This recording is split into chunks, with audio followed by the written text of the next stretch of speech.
vyema katika kumtumikia Mwenyezi Mungu Subhanahu wa Ta'ala, lakini pia kufikisha yale ambayo ametufundisha Bwana Mtume Muhammad sallallahu alayhi wasallam. Ndugu zangu Waislamu, kwa kumalizia ni kwamba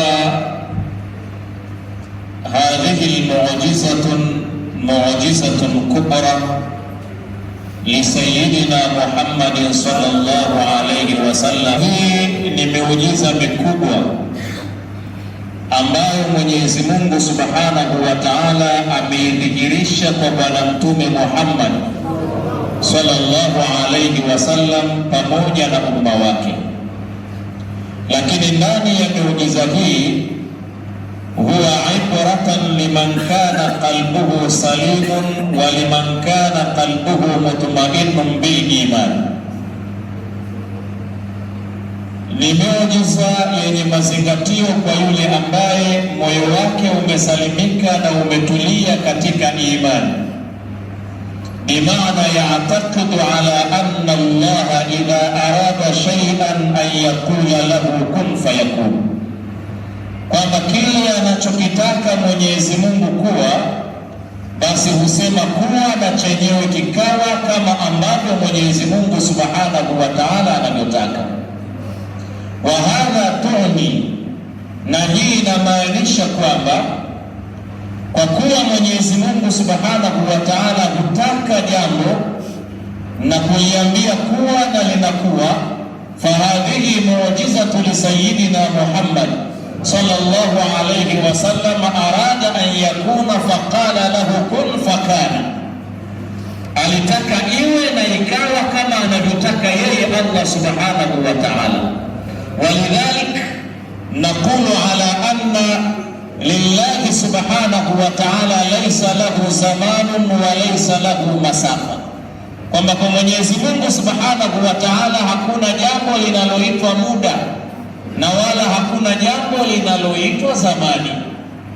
Walidhalika kana hadha al-isra'u inda sayyidina Muhammad sallallahu alayhi wasallam ma'a al-mi'raj laylatan, ni sehemu ya usiku tu na wala haikuwa usiku mzima, kwa sababu Mwenyezi Mungu Subhanahu wa Ta'ala katika kanuni zake hakuna zama wala hakuna wakati. Mimi na wewe ndio tunazama, mimi na wewe ndio tuna wakati, lakini kwa Mwenyezi Mungu hakuna zama na wala hakuna nini?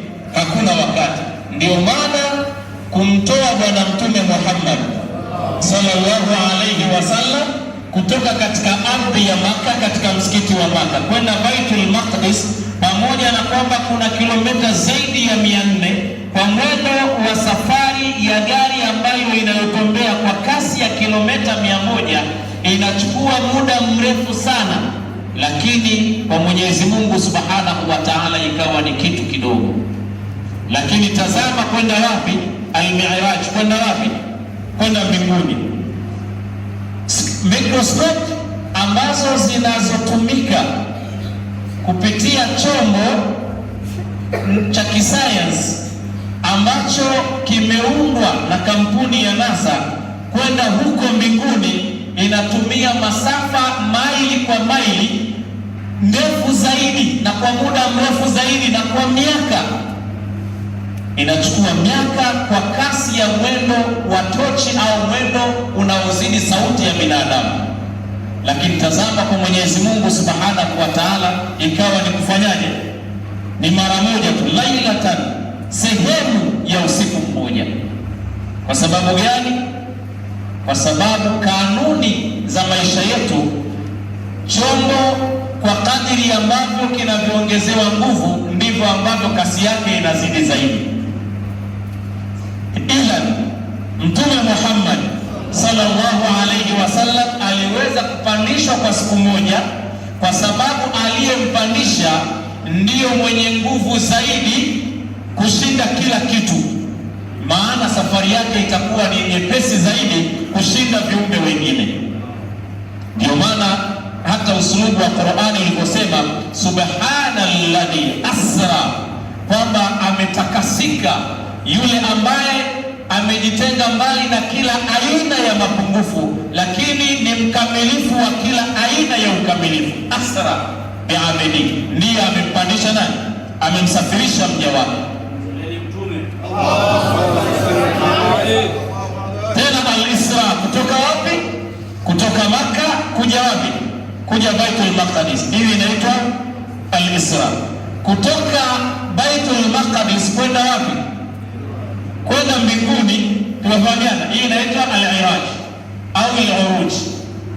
Tunafahamiana vizuri. Ta'rujul malaikatu waruhu fiha.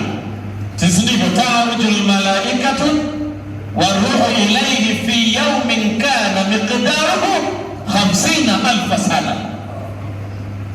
Kwamba alipandishwa sehemu ya usiku, safari ambayo kwa siku moja ya kule ni sawasawa na miaka 50,000 ya hapa. Ta'rujul malaika fi yawmin kana miqdaruhu 50,000 sana. Lakini miujiza ambayo iliyopo, kwa nini atoke Makka kuja mpaka Baitul Maqdis ndio afanye safari ya kwenda wapi? Kwenda mbinguni. Na ilishindikanaje kutoka Makka kwenda mbinguni moja kwa moja, lakini kaja mpaka wapi? Baitul Maqdis. Ikhwana, fi Baitul Maqdis laha asrar. Katika msikiti wa Baitul Maqdis kuna siri kubwa. Miongoni mwa siri zilizopo kwamba binadamu wote watakutanika wapi baada ya kufufuliwa? Watakutanika wapi? Katika ardhi ya Palestina. Kwa nini wakutanike katika ardhi ya Palestina? Kwa sababu katika ardhi ya Palestina pale ndipo kuna mlango wa kupandia wapi? Kwa Mwenyezi Mungu Subhanahu wa Ta'ala. Maana yake wewe hata ufie wapi, ile roho yako ili iende kwa Mwenyezi Mungu lazima iende katika mlango aliopandia Bwana Mtume Muhammad sallallahu alaihi wasallam. Asrar min asrari al-Palestine. Kwa hiyo hii ikaitwa al-Isra na hiyo ikawa nini? Al-Uruj. Ta'ruju al-malaikatu war-ruhu ilayhi fi yawmin kana miqdaruhu 50,000 sana. Na pale ndipo ambapo alipokuwa anashukia Sayyiduna Jibril alayhi salatu wasalam, alipotaka kwenda kupeleka wahyi kwa Bwana Mtume Muhammad sallallahu alayhi wasallam. Ayuha al-ikhwa, zai ma qulna fi awwal marra, kama tulivyozungumza katika kipindi cha kwanza kwamba safari hii ya Bwana Mtume Muhammad tataallaqu bima yusamma al-mashakil allati tuwajihu al-mujtama'u al-islami, inahusikana na matatizo ambayo yanayokumba jamii ya Kiislamu, lakini pia jamii zote duniani katika wakati ambao tulionao, na hasa katika kipindi hiki ndani ya ummatu Muhammad sallallahu alayhi wasallam. Bwana Mtume Muhammad sallallahu alayhi wasallam alionyeshwa na Mwenyezi Mungu Subhanahu wa Ta'ala matatizo yote ambayo yatakayokumba umma wake, lakini kuonyeshwa kwa matatizo haya ilikuwa ni sehemu ya kumpa taswira na picha kamili ya njia atakazotumia kuyaondoa matatizo haya, lakini pia kuwalingania jamii yake. Katika matatizo ambayo alionyeshwa Bwana Mtume Muhammad sallallahu alayhi wasallam ni yale yaliyotajwa katika akbarul kabair, madhambi ambayo ni yenye kuangamiza, yale madhambi makubwa. Madhambi gani? Bwana Mtume sallallahu alayhi wasallam anasema katika hadithi yake kwamba ijtanibu sab'al mubiqat, jiepusheni na madhambi 7 yenye kuangamiza. Adhabu al-awwal, dhambi ya kwanza, huwa al-ishraku billahi subhanahu wa ta'ala, ni kumshirikisha nani? Mwenyezi Mungu subhanahu wa ta'ala. Kumshirikisha Mwenyezi Mungu maana yake ni kumtegemea asiyekuwa Mwenyezi Mungu, kumwelekea asiyekuwa Mwenyezi Mungu, kumuomba asiyekuwa Mwenyezi Mungu, na kumwabudu asiyekuwa Mwenyezi Mungu subhanahu wa ta'ala. Al-ishraku billah, Mwenyezi Mungu anasemaje? Inna Allaha la yaghfiru an yushraka bihi wa yaghfiru ma duna dhalika liman yasha. Hakika Mwenyezi Mungu hatomsamehe yule yeyote ambaye anayemshirikisha Mwenyezi Mungu Subhanahu wa Ta'ala, lakini atamsamehe madhambi anayefanya yule ambaye atakayefanya madhambi mengine tofauti na dhambi ya nini? Na dhambi ya shirki. Ummatu Muhammad sallallahu alayhi wasallam, tunazungumza kisa hichi ikiwa nafsi zetu leo Waislamu wanamuamini asiyekuwa nani? Asiyekuwa Mwenyezi Mungu Subhanahu wa Ta'ala, na hasa pale ambapo wanapopata matatizo yao wanaona kwamba hakuna wa kumwelekea isipokuwa ni kwenda katika wale ambao wanaofanya mambo yao tofauti na Mwenyezi Mungu Subhanahu wa Ta'ala. Al-ishraku billah ni kumshirikisha nani? Mwenyezi Mungu Subhanahu wa Ta'ala. Lakini tazama, kabla Bwana Mtume Muhammad sallallahu alayhi wasallam alipitia matatizo gani? Jaat amul huzni, ulikuja mwaka wa huzuni wa Bwana Mtume Muhammad sallallahu alayhi wasallam. Amefariki baba yake mdogo Bwana Mtume Muhammad, baba yake ambaye alikuwa anamlea, baba yake ambaye alikuwa anamwambia tusafiri wote twende tukafanye biashara. Idh huwa fi 12 min umri, wakati Bwana Mtume sallallahu alayhi wasallam akiwa na umri wa miaka 12, bado mdogo, anafundishwa kanuni za maisha, kwa sababu siri ya maisha na mafanikio hayahitaji huruma kwa mtoto. Anamwambia twende ukafanye biashara, kwa sababu leo nipo na kesho sitokuwepo.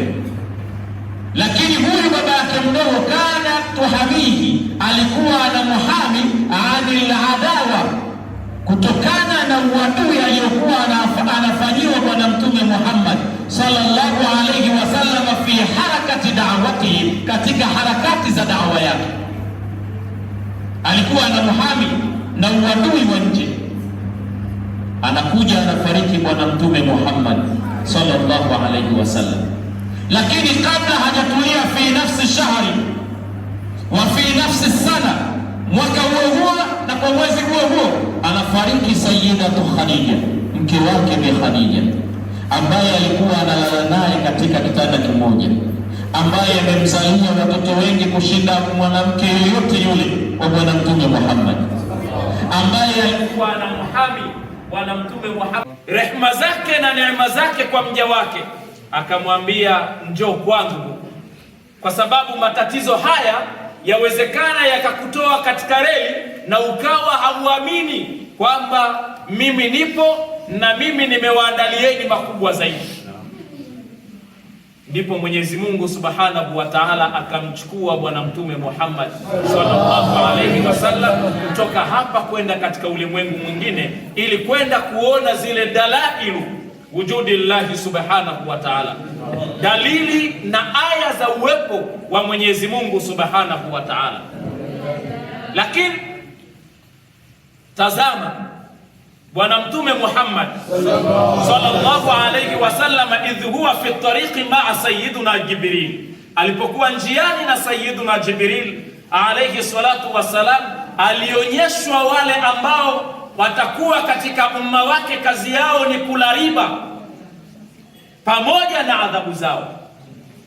Lakini pia akaonyeshwa wale ambao kazi yao watakuwa ni kuwadhulumu watoto yatima ambao baba zao wamefariki wakiwa ni wadogo, lakini pia ndugu wakasimamia mali na baadaye wakaanza kuzitumia mali hizo katika njia ambayo haimridhi Mwenyezi Mungu wala haimridhi Bwana Mtume Muhammad sallallahu alaihi wasallam.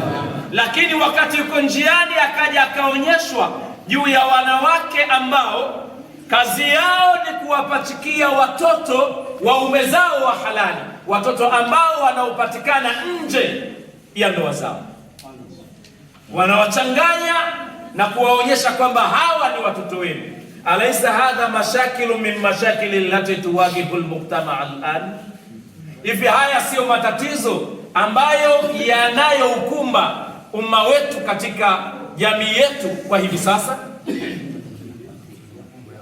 Haya tayari yalikwishaonyeshwa Bwana Mtume Muhammad sallallahu alaihi wasallam.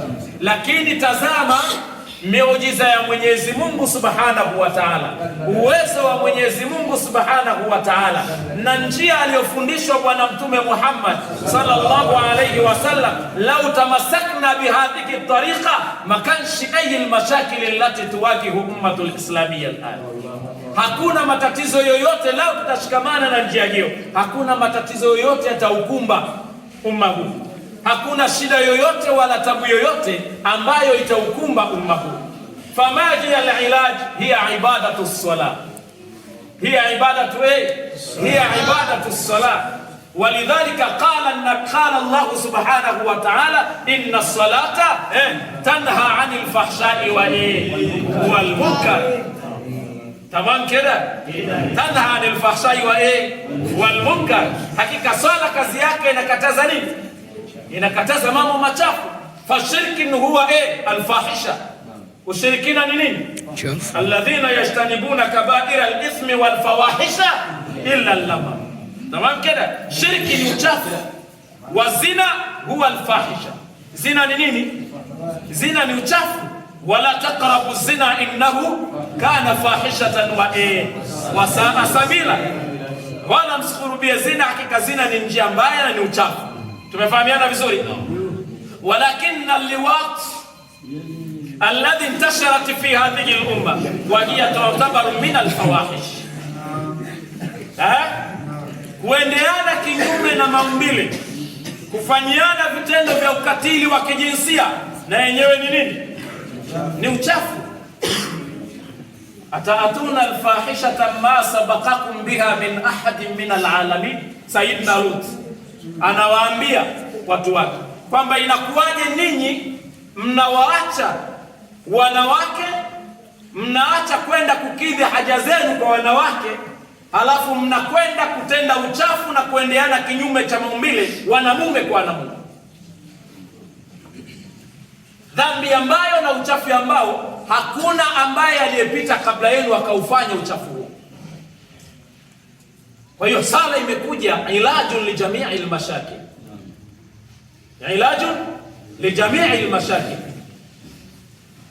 Ara'aita alladhi yukadhibu bid-din fadhalika alladhi yad'u al-yatim wala yahuddu ala ta'amil miskin.